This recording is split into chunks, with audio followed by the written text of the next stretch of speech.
Deixa eu falar sobre a ata do Copom. A ata foi divulgada agora às 8. Vou até... Está aqui, ó. O Copom concorda, reforçou a expectativa de mais cortes de 0,50 pontos. A matéria está lá no nosso site, mas eu vou fazer o seguinte, ó. Pode continuar com ela aí, meu querido. Eu vou só trocar aqui a minha tela para mostrar para vocês um comparado aqui que eu peguei lá da XP, que compara a ata atual com a ata passada. Pode colocar na tela aí, meu querido Matheus? Está aí, ó, ata do Comitê de Política Monetária, o que está arriscado aí, obviamente, saiu. O que está sublinhado em vermelho entrou. Mas o que interessa aqui é o seguinte, vai subindo um pouquinho. Sou eu que estou com ela.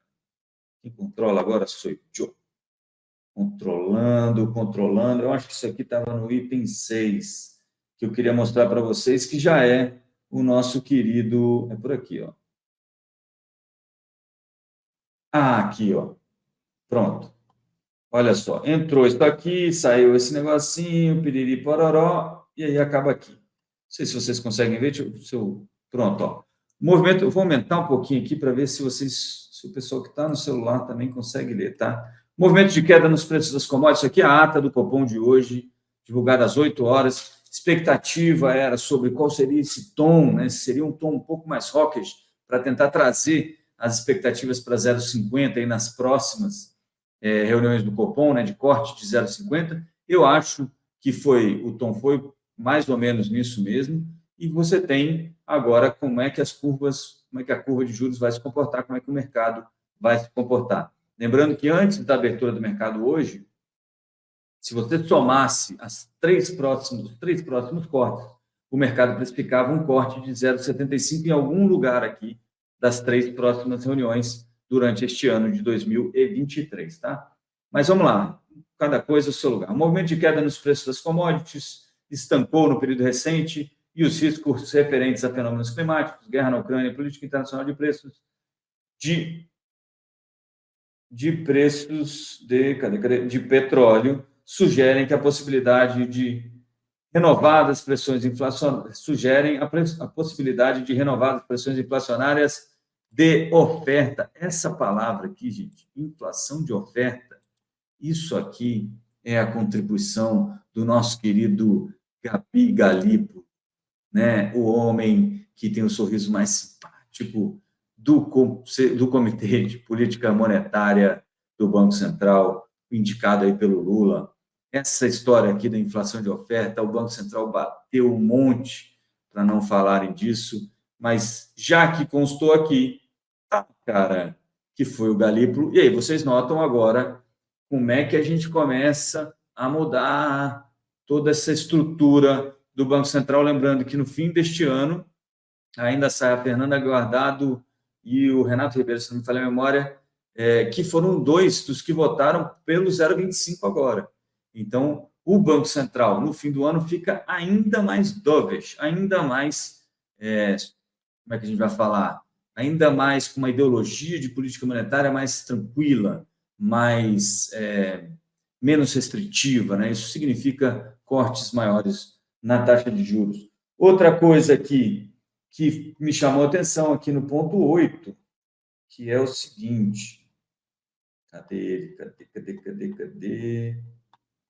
Quis cortar 7, 8. O Comitê avalia a dinâmica de desinflação, está caracterizado por um processo de 2 estágios distintos, mas o que ele está falando é isso aqui, ó. Ao fim, concluiu-se, que é o mais importante aqui, unanimemente pela necessidade de uma política monetária contracionista e cautelosa, de modo a reforçar a dinâmica desinflacionária.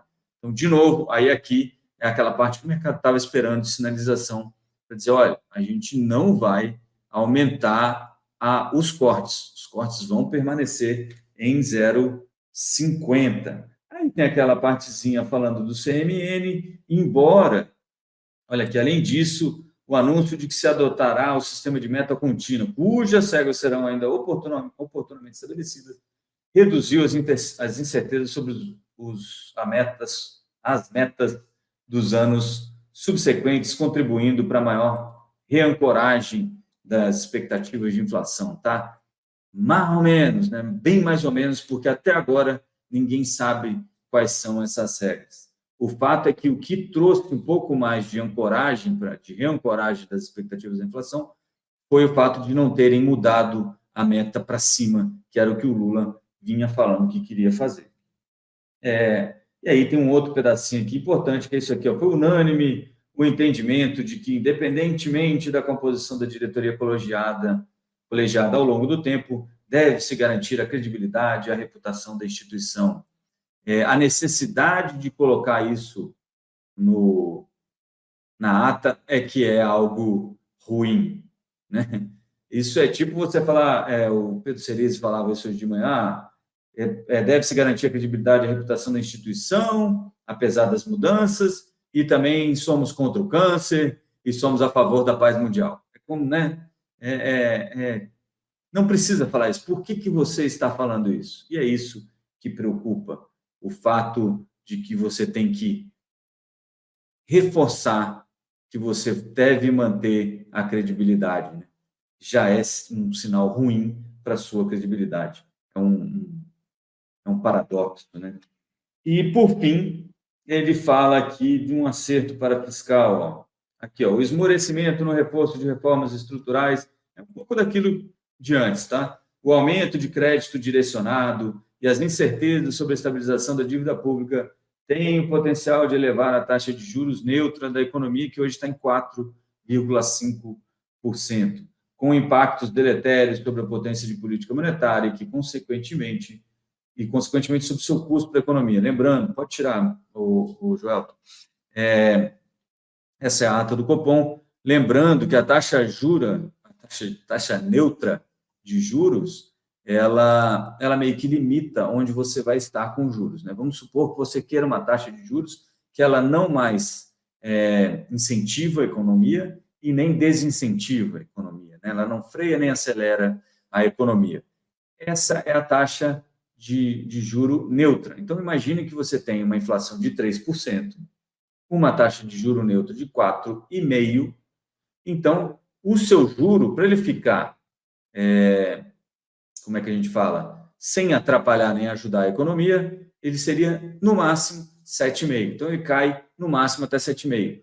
Durante esse texto todo aqui, o Banco Central destaca que é preciso manter uma política contracionista e que isso é unânime entre os membros. Inclusive, né, se é unânime, está inclusive contando com o nosso querido Gabriel Galípolo e nosso querido Ailton Aquino, que são os dois representantes do Lula dentro deste grupo do Comitê de Política Monetária. Então, isso quer dizer que a taxa de juros tem que ficar acima de 7,5%, certo?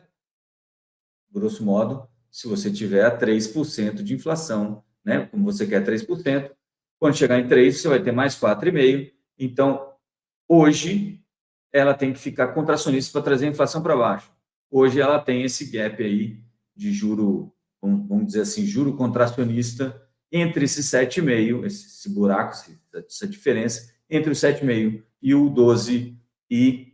Quanto que ficou agora? 13,25%, né? Então, você vai ter aí mais ou menos 6% de juro, provocando contracionismo na política monetária, né? Provocando uma contração monetária. Contracionismo na política monetária é uma coisa horrorosa, não faz nem sentido o que eu falei. Mas é isso, mantendo a política monetária mais contracionista, tá? Então, é isso que é importante destacar nessa ata do Copom. E o que muda, né, afinal de contas? O que muda é isso aqui, gente? Pode botar na tela aí de novo, meu querido Joelton. Isso aqui é aquela precificação dos juros em função dos preços que estão sendo praticados lá nos contratos de DI, né? Então, ele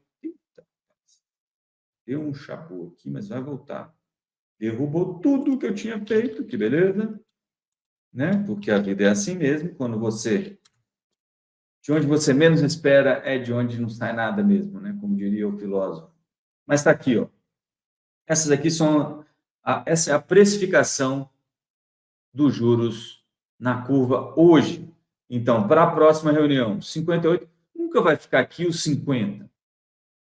Tá, exatamente. O mercado sempre coloca um pouquinho, uma gordurinha, para, se for surpreendido, não ser um negócio muito ruim.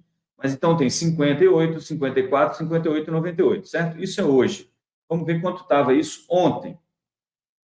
Né? Ah, tá. Para quem esqueci de falar, 58, 54, 58 que eu estou falando aqui são pontos base, tá? 100 pontos base, 1 ponto percentual. Então, isso aqui é um 0,58 ponto percentual, 0,54 e 0,58 lá no finalzinho também. Como estava isso ontem? Aqui foi para 58, então subiu um pouquinho, 54 caiu um pouquinho, 58 ficou parado. Isso tudo aqui deve nesse lugar, se o Banco Central conseguiu verdadeiramente controlar essas expectativas e tirar os 75 dessas contas aqui. Hoje, chegou isso aqui, chegou a ficar 60 e pouquinhos aqui em dezembro, ontem. Então, o Banco Central parece que está conseguindo trazer as expectativas de juros para onde ele quer, tá bom? Se você colocar aqui os 3 cortes de 50, a taxa para janeiro do ano que vem ficaria em 12,55 a taxa média, e, obviamente, o DI ficaria 11,65, isso quer dizer uma Selic de 11,75. Obviamente, está tirando 1,5 ponto percentual, hoje está em 13,25, você vai tirar toda a casa do 12 e mais meio ponto para chegar aqui a 11,75. Beleza? Essa é a expectativa hoje e o Banco Central parece que está ancorando pelo menos a parte curta. A parte mais longa está tendo uma correçãozinha aqui para baixo, ó.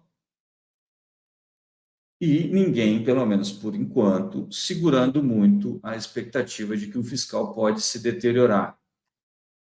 Por quê? Porque o fiscal normalmente ele vai impactar lá na curva longa, que são as expectativas para o futuro. Aqui na parte curta da curva, vou colocar a curva aqui de novo, para aqueles que ainda não conhecem, essa aqui é a curva de juros a termo aí do DI, pré contra DI, que é o seguinte. Aqui, ó, senhoras e senhores, tudo fechando, um ano aqui fechou bem, menos 33 pontos, deve ter sido algum ajuste diferente, não sei nem por que isso está tanto.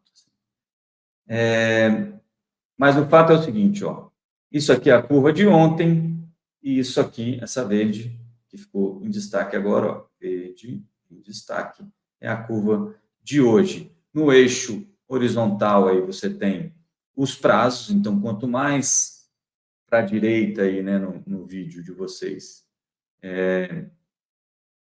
maior o prazo, isso é a ponta longa, fica por aqui, ó, lá pelos 6 anos em diante, a gente chama de ponta longa. Isso aqui é a parte intermediária da curva, que vai de 1 ano e pouquinho até os 6 anos, e a parte curta da curva, que essa sim é controlada pela Selic, é controlada pelo Banco Central, mas no restante é controlado pelo mercado. Então, são os agentes de mercado que vão trocando conforme as expectativas deles, que é aquele lance que eu sempre falei para vocês, para a gente facilitar o entendimento, é simples. Quanto você cobra para uma pessoa que você confia muito, né, de juros, e quanto você cobra para uma pessoa que você confia pouco de juros. Então, quanto de juros você vai cobrar para aquele cunhado que não paga as contas direito, sempre traz a pior cerveja do churrasco e toma a sua cerveja especial, e quanto você cobra daquele amigo seu que sempre traz a melhor cerveja que tem no churrasco e sempre paga tudo em dia, inclusive às vezes adianta para você aquele dinheirinho que ele pegou emprestado. Não, pô, se eu estou aqui no supermercado, estou sem dinheiro, empresta uma grana, te pago semana que vem, no mesmo dia à noite você já recebe o Pix. Né? Esse cara, você não precisa colocar juro, porque é um cara que você confia. Agora, o outro, né, amigo? Os cunhados. Um abraço, meu cunhado. Adoro você. Meu cunhado, jogador de futebol americano, inclusive. Rapaz, muito decente, não faz esse tipo de coisa. Mas é só porque, né? Tem que manter o bom humor familiar.